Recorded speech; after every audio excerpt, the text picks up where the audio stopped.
For 25 years, Judge Eleanor Kirkland ruled her courtroom like a dictator, silencing attorneys, bending the law, and sending innocent men to prison.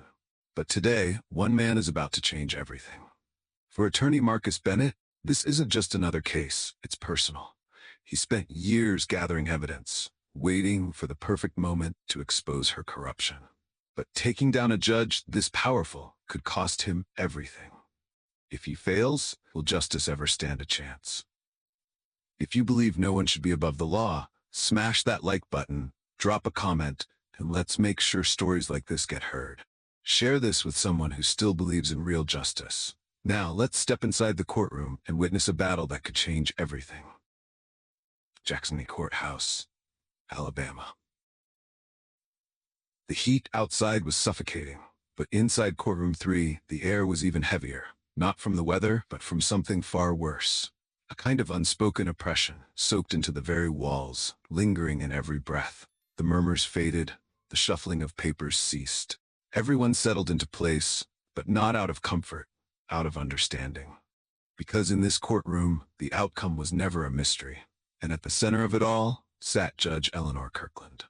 She perched on the bench, not just above the courtroom, but above justice itself. Her glasses rested low on the bridge of her nose, allowing her to glare over them with the sharp, calculating gaze of a ruler surveying her kingdom. Her silver hair was pulled into a strict bun, not a single strand out of place, like her power, undisturbed, absolute. For 25 years, Kirkland had presided over this court, deciding fates with an iron grip. She wasn't just a judge, she was the system. She rarely raised her voice, she didn't need to. A sigh, a raised eyebrow, the slow click of her gavel against the desk.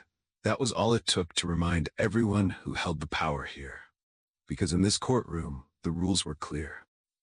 If the defendant was black, he had already lost. If his lawyer was black, his arguments were nothing more than wasted breath. And if anyone dared challenge how things worked here, they didn't last long. It wasn't just bias. It was something darker, something entrenched. People had tried to fight back before. A young public defender had once raised his voice protesting a verdict. He lost his license to practice law 3 months later. A fellow judge had questioned one of Kirkland's rulings. He quietly resigned 6 months after that. No one won against Eleanor Kirkland. No one even tried anymore. But today, someone was about to.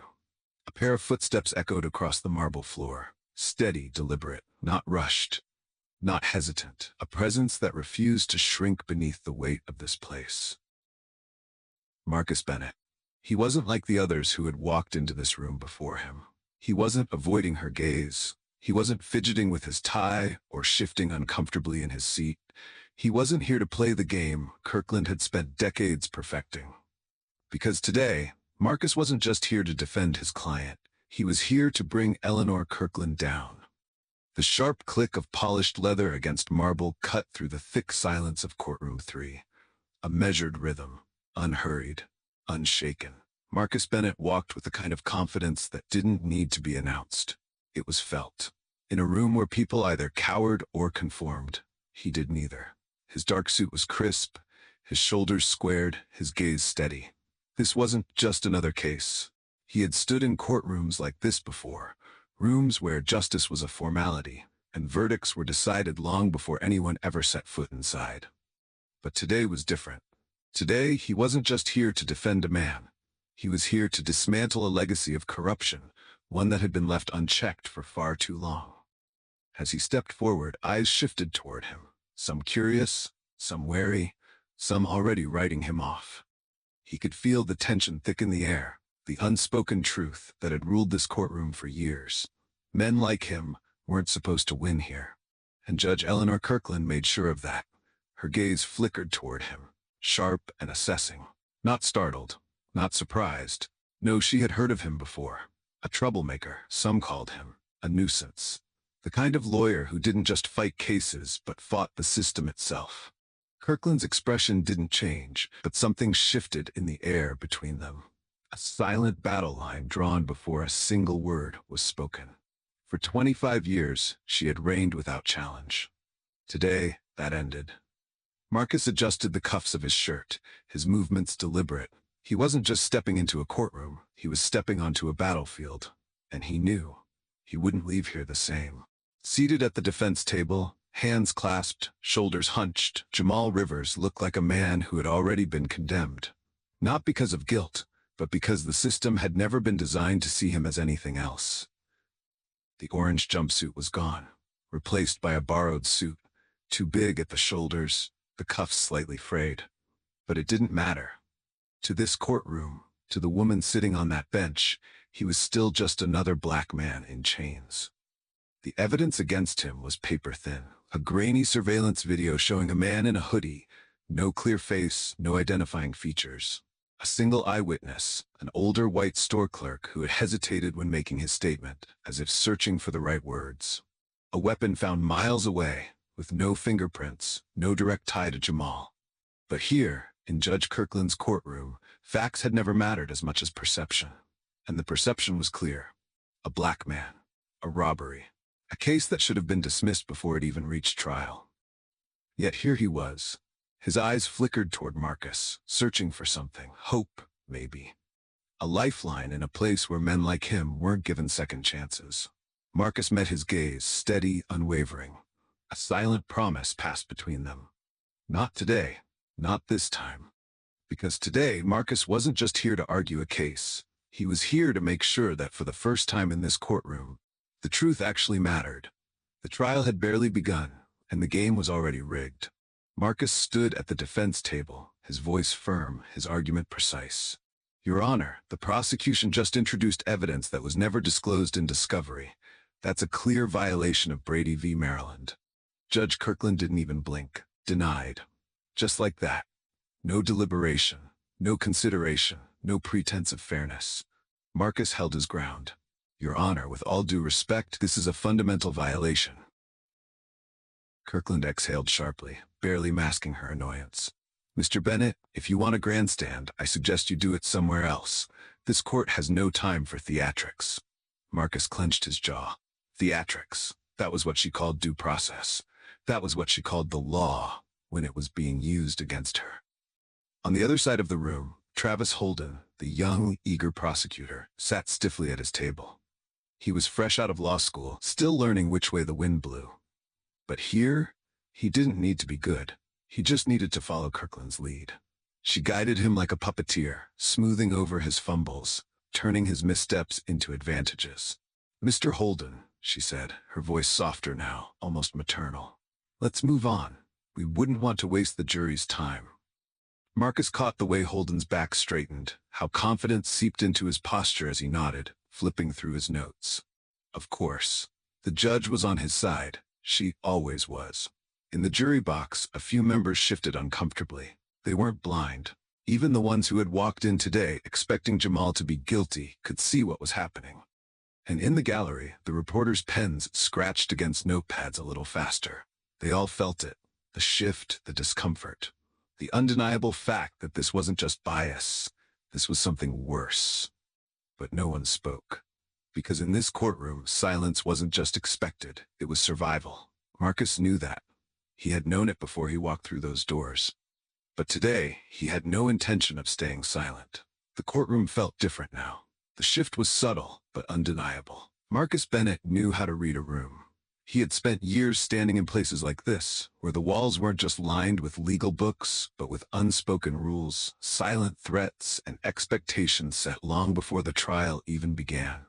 But today, he wasn't here to follow expectations. He was here to break them. He turned toward the witness stand, his steps measured, controlled. Every move was calculated, every second intentional. He didn't need to rush, because the truth was already working in his favor. Seated in front of him was Harold Whitmore, the prosecution's star witness.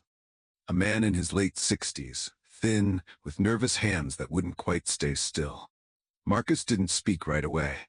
Instead, he let the silence stretch, watching as the weight of it settled onto Whitmore's shoulders. The jury was watching now. The reporters were scribbling notes. And Judge Kirkland? She was still, unreadable, but Marcus didn't miss the way her fingers curled slightly against the bench. Finally, he broke the silence. Mr. Whitmore, he said smoothly, his voice calm, steady. You testified under oath that you saw my client, Jamal Rivers, at the scene of the robbery. That's correct? Whitmore cleared his throat. Yes, sir. Marcus tilted his head slightly. You're sure? A flicker of hesitation. Just for a second.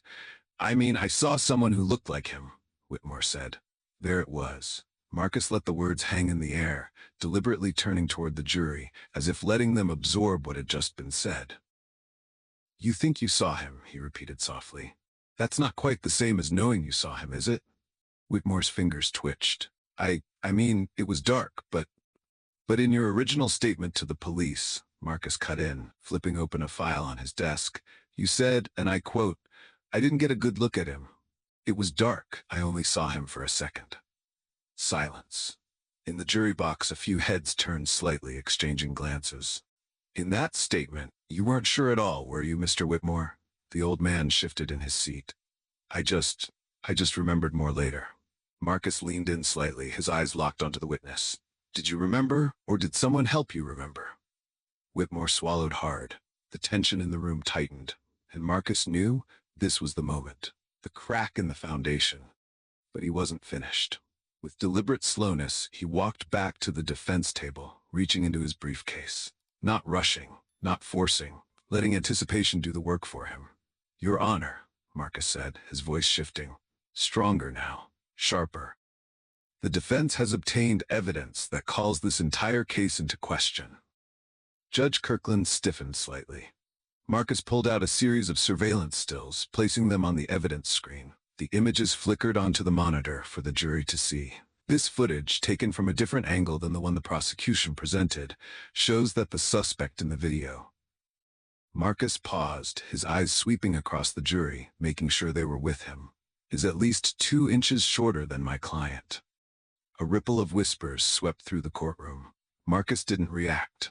Instead, he reached for another document, this time a financial report. And here, he continued, is proof that Mr. Bat Whitmore received a direct deposit of $5,000 just days after identifying my client. A reporter in the gallery gasped. Someone in the jury let out a breath. Even the prosecution's young attorney, Travis Holden, looked rattled, flipping through his notes like the answer might magically appear. Marcus turned back to the witness stand. His voice was steady, his words unshakable. Mr. Whitmore, he said, pausing just enough for the tension to settle. Do you still stand by your testimony? Whitmore's face paled, his lips parted, but no words came out. Because now, the truth had spoken louder than he ever could. For the first time in 25 years, Judge Eleanor Kirkland was no longer in control of her courtroom, and she felt it. The way the jurors shifted uncomfortably, the way the reporters' pens moved faster across their notepads, the way even her own prosecutor sat frozen, his hands gripping his notes like a drowning man clinging to a lifeline. The weight of truth had settled over the room, and Kirkland hated it. Her fingers tightened against the bench, her lips pressed into a thin line, and then she snapped. Enough! Her voice sliced through the air, sharp, commanding. But this time, it didn't land with the same force it once had. She turned her gaze to Marcus, and for the first time her carefully composed mask cracked. You think you're clever, Mr. Bennett? She spat, the formalities slipping. Parading around this courtroom like you're some kind of hero? You're nothing more than a cheap lawyer with a flair for theatrics. Marcus didn't flinch. He didn't even blink. He simply adjusted his tie, slow and deliberate, and took a single step forward. Controlled, calculated. And you, Your Honor, he said smoothly, are dangerously close to proving everything I've been saying about you. A ripple of whispers spread through the gallery. Kirkland's expression darkened. She wasn't used to being challenged. She wasn't used to losing. You're testing my patience, Mr. Bennett, she warned, her voice lower now, laced with something almost venomous. One more outburst, and I will hold you in contempt of court. Marcus tilted his head slightly, feigning curiosity.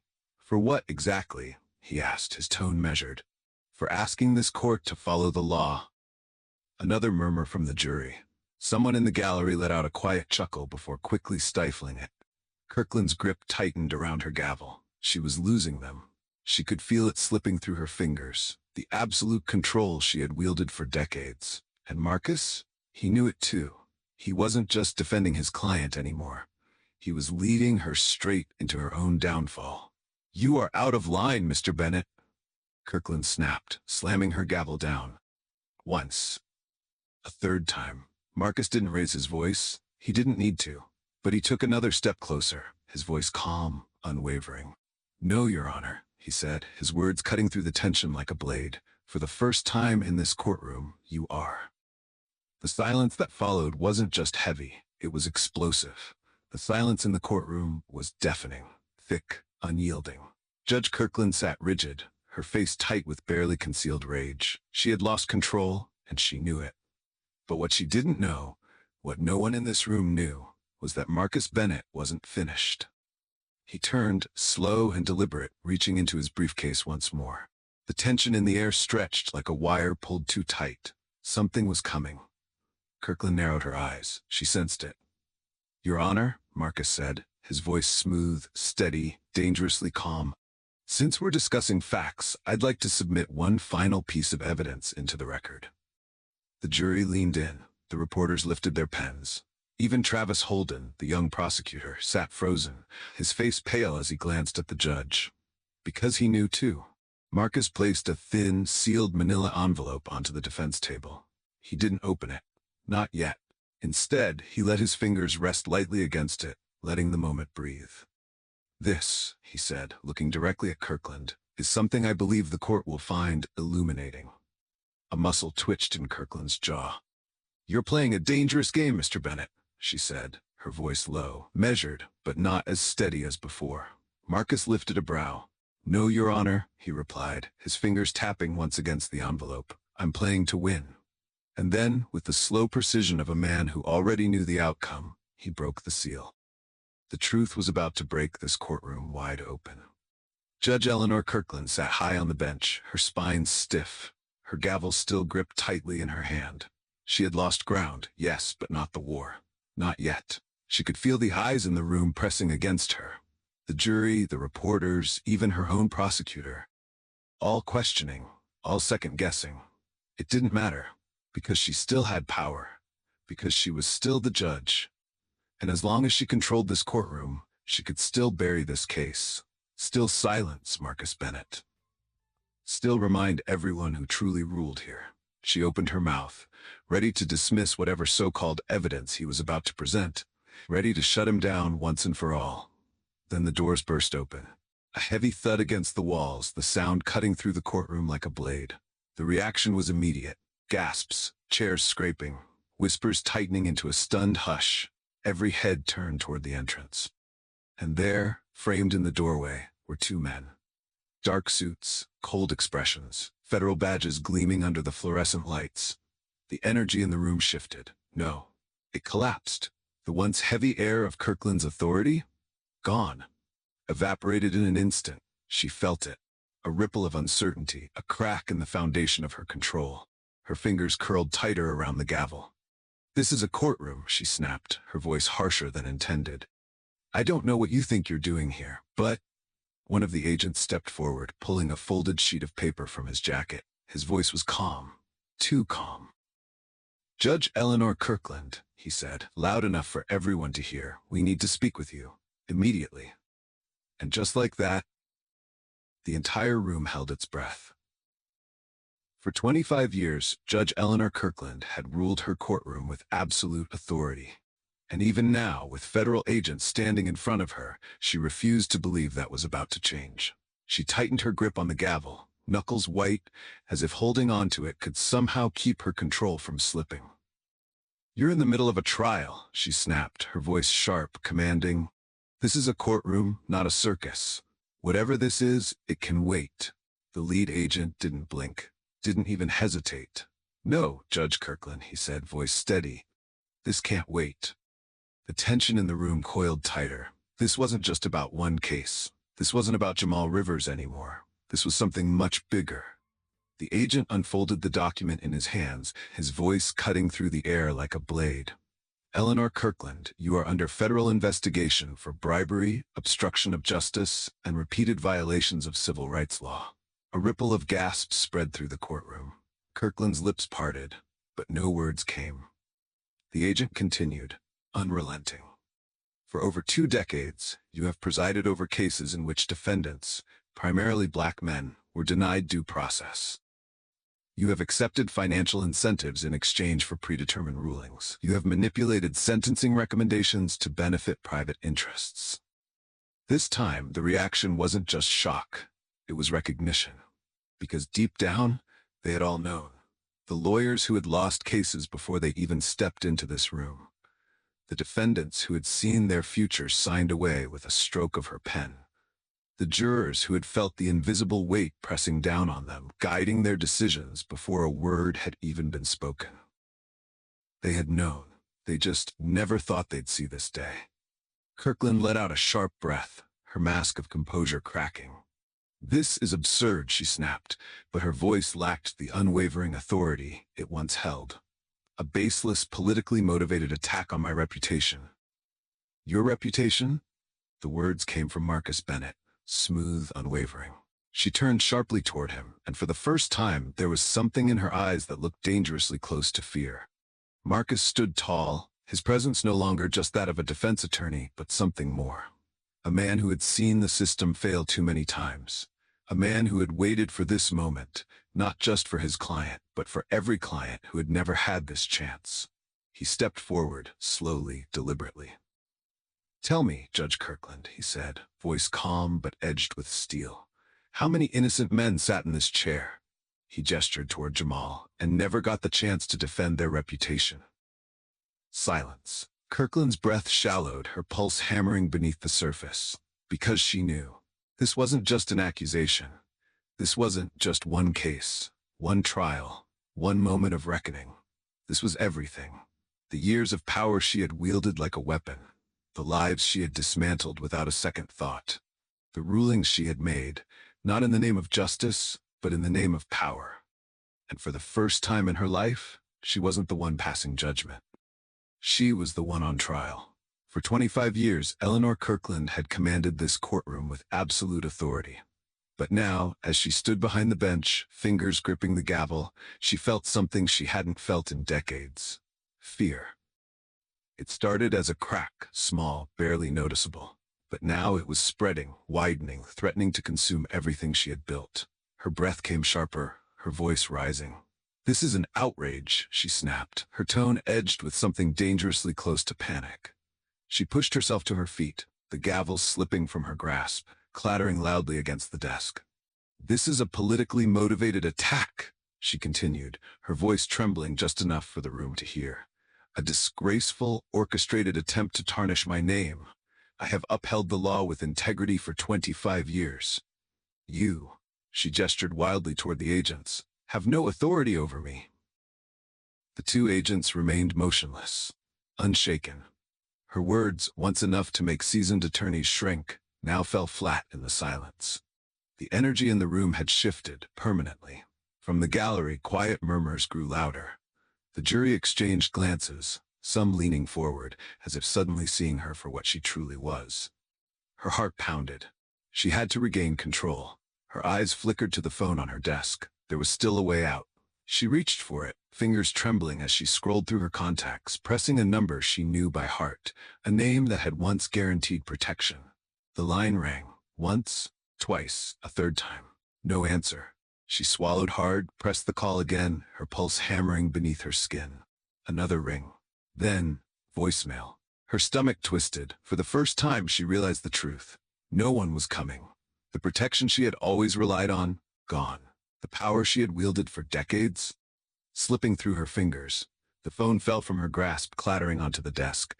But she had one last move. She turned sharply, her gaze landing on the courtroom officers, the very men who had stood at her side for years, enforcing her rulings without question. Her voice cut through the thick silence. "Stop them." No one moved. A flicker of disbelief crossed her face. She clenched her jaw. "That's an order." Still, nothing. She searched their faces, expecting obedience, loyalty, fear, but instead she found only indifference. The very men who had once enforced her will, who had watched in silence as she destroyed lives, now refused to meet her eyes. Kirkland's chest rose and fell in shallow, uneven breaths. Her hands trembled, her vision blurred at the edges. She opened her mouth, One last desperate attempt to command control. But it was already over. And for the first time in her life, she wasn't the one giving the verdict. The courtroom stood frozen. Judge Eleanor Kirkland, the woman who had controlled this space with an unyielding grip for over 25 years, now stood motionless, her once commanding presence reduced to nothing more than a shadow. Her breath came in sharp, uneven pulls. She had fought, she had denied, she had ordered. None of it mattered now. The lead federal agent stepped forward, methodical, unwavering. He unfolded a document, the sound of crisp paper slicing through the air like the final stroke of a gavel. His voice was steady, cold with authority. Eleanor Kirkland, you are under arrest for multiple counts of bribery, obstruction of justice, and willful violations of civil rights under federal law. The words struck like a hammer. A low gasp rippled through the gallery. A few members of the jury shifted uneasily in their seats. But Kirkland? She didn't move. For over 2 decades, the agent continued, you knowingly abused your position to deny defendants a fair trial. You manipulated evidence. You accepted financial compensation in exchange for predetermined rulings. You sentenced innocent men, many of them people of color, without due process. Her lips parted slightly as if to object, but there were no words left. There was no argument to make. There was no power left to wield. The agent gave a small nod. Then came the handcuffs. A clean, metallic snap. The sound cut through the courtroom, sharp and final, like the toll of a bell marking the end of an era. Kirkland flinched. For a fraction of a second, her body tensed, as if instinctively preparing to resist. But she didn't. Her shoulders sagged, her chin dropped. And then, in the slowest of movements, she bowed her head. She had spent years sitting in judgment, years dictating the fates of others with cold indifference. And now, her own fate had been sealed. The agents took hold of her arms, guiding her down the steps, past the jury, past the gallery, past the very people who had once feared her. Now they only watched. No one stood. No one spoke. Because for the first time, Eleanor Kirkland was truly alone. And as the heavy courtroom doors swung open, the last thing she heard, before disappearing into the world she had once ruled, was the sound of justice, relentless and inescapable. For a long, breathless moment, the courtroom remained still, as if the weight of what had just happened was too heavy to process. Then it cracked. A single sharp exhale from the gallery, a whisper that turned into a murmur. And then, like a dam breaking, the room came alive. Tears welled in the eyes of those who had once lost hope. A woman in the back, whose son had been sentenced unfairly years ago, covered her mouth with trembling hands. A man in the front row, someone who had sat in this very defendant's chair before, wrongfully accused, wrongfully condemned, let out a heavy, shuddering breath, as if finally released from a sentence that had never truly ended. For the first time in years, the walls of this courtroom felt lighter. For the first time in years, justice had won. But Marcus Bennett wasn't done yet. As the murmurs swelled, as relief mixed with disbelief, Marcus slowly turned, not toward the gallery, but toward the prosecution's table, toward Travis Holden. The young prosecutor sat paralyzed, his fingers gripping the edges of his notes, his face pale and unreadable. For months, maybe even years, he had been Kirkland's loyal soldier, following her lead, benefiting from her power, never questioning whether the cases he prosecuted were fair. But now he was just a man without a shield, no more guidance, no more favors, no more silent assurances that his cases would go the way they were supposed to. Just him, just the law. And right now, the law was not on his side. Marcus took a step forward, his voice steady, unwavering. "Mr. Holden," he said, his tone measured but firm. "The judge presiding over this case has just been arrested for corruption. The system she upheld, the very foundation of this trial, has been exposed for what it is." Holden swallowed, his Adam's apple bobbing. He said nothing. Marcus took another step, his words cutting through the murmurs. "Given the overwhelming evidence of misconduct," he continued, "I move for an immediate dismissal of all charges against my client, Jamal Rivers." Silence. All eyes turned to Holden. The young prosecutor shifted in his seat. He blinked once, twice, looking down at his notes, as if the answer might somehow be buried in the ink. But there was nothing left to argue, nothing left to fight for. Not anymore. A heavy pause settled over the room as all eyes turned to the bench. The new judge, a man known not for his power, but for his fairness, sat in silence, hands folded, gaze sharp. He had been rushed in from another courtroom, pulled into the chaos, but even now his expression remained unreadable. Then, slowly, deliberately, he nodded. "The motion to dismiss is granted," he said, his voice firm, carrying the weight of something long overdue. "All charges against Jamal Rivers are hereby dropped. Bailiff, remove his restraints." A collective exhale swept through the room. Jamal froze as the officer behind him stepped forward. For a moment, he didn't move, as if his body had forgotten what it meant to be free. Then, the cold metal around his wrists clicked open.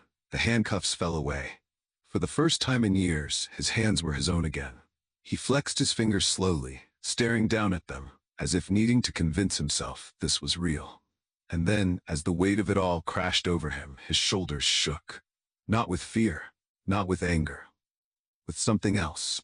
Something he hadn't felt in so long. He had almost forgotten what it was. Relief. The doors to the courthouse swung open, and for the first time in far too long, Jamal Rivers walked out as a free man. He stepped onto the courthouse steps, blinking against the sunlight, his breath catching in his throat. It was brighter than he remembered. For years, the only sky he had seen was through thick metal bars, fractured, broken. But now the sky stretched endlessly before him, open and unchained. A slow, disbelieving smile tugged at the corners of his lips as he lifted his face to the sun, letting its warmth sink into his skin. Behind him, Marcus stood at the doorway, watching. He had won this fight. But as he looked past Jamal, past the celebration, past the momentary victory, he knew the war wasn't over. There were more Kirklands out there, more men like Jamal, more battles waiting to be fought. And as Marcus stepped forward, the determination in his eyes burned just as brightly as the sun overhead. Because this was just the beginning. If this story moved you, don't let it end here. Hit that like button, share this video with someone who needs to hear it, and subscribe to stay updated on more powerful stories like this one. Your support means everything. It's what keeps us going, bringing you stories that matter, stories that inspire change. Together, we can shine a light on injustice and celebrate the fight for truth. So, what do you think about today's story? Drop a comment below. We'd love to hear your thoughts.